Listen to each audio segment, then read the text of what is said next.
এই কর্মী সম্মেলনের ৮ নম্বরের কর্মী সম্মেলনের সভাপতি এখানে উপস্থিত আছেন।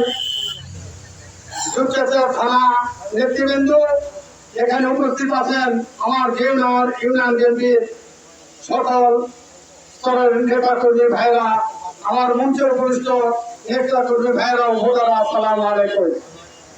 আজকে আমরা একত্রিত হয়েছি এই কারণে যে আমরা এই 16-17 বছর হলো কোনো কথা বলতে পারিনি, আমাদের নেতা কর্মী কোনো কথা বলতে পারিনি এবং আমরা দৌড়ে পড়ছিলাম, বাড়িতে আমরা থাকতে পারিনি ভাই। আমরা পালিয়ে বেড়াচ্ছিলাম এই 16-17 বছর হলো, তাই আমরা কথা বলতে পারতেছি। এই জন্য আল্লাহর প্রতি শুকরিয়া, আলহামদুলিল্লাহ বলি সবাই।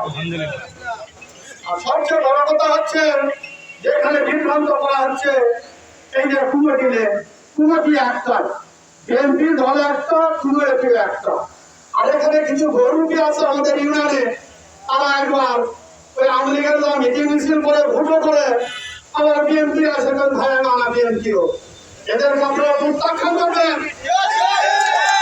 এদেরকে ইউনিয়ন বিএনপিতে কোনো জায়গায় ঢুকতে দেবেন না এবং থানার নেতৃবৃন্দকে বলবো আমি যে আপনারা কোনো প্রকার এই চাঁদে ভোটের কোন প্রকার মনে করেন যে আপনারা প্রশ্রয় দিবেন না। আমি দেখি অনেক সময় মিটিং মিছিলে তারা মঞ্চে বসে থাকে, আর যেন না বসতে পারে আমার এখন আবেদন।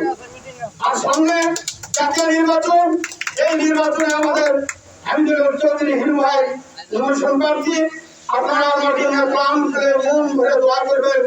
উনি খুব ভালো মানুষ, উনি ছাত্র জীবন থেকে রাজনীতি করতেন, তারপর শহর বিএনপির সেক্রেটারি ছিলেন অনেকদিন পর্যন্ত, এখন বর্তমানে শহর বিএনপির সভাপতি, আবার জেলা বিএনপির সহসভাপতি।